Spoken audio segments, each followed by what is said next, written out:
With us now is Maggie Haberman, a senior political reporter for Politico. Great to have you with us. Thanks for having me. So does this make you, what you just heard from Senator Corker, more or less optimistic we get a deal? About the same, right? I don't think he said anything that was revealing. I think that we have a meeting this afternoon. He expects the most pessimistic outcome.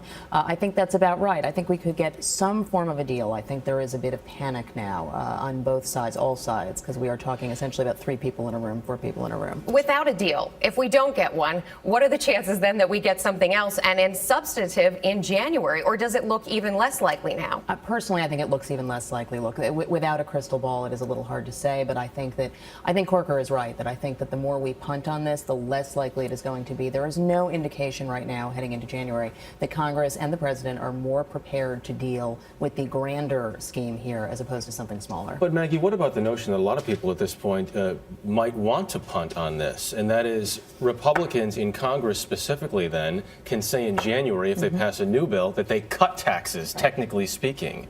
I mean, is there something to that notion? There is. My colleague John Allen actually wrote about just that this morning. It's true for both sides. It's true for the president as well, because he knows that he will be able to get the taxes on higher earners, that tax increases that he's expecting to get. I think there is something for both sides here. I think it is worse for Republicans in the longer term if we don't have a deal, but I don't think this is going to look great for anybody short term. I just don't. It's the illusion of progress.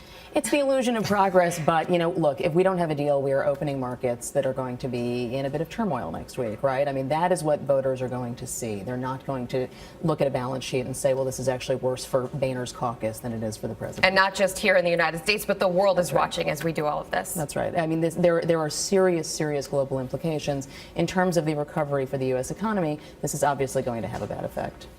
Thanks, Maggie Haberman. Thank you. An interesting weekend we'll be watching, Maggie. Thanks very much. Thank you.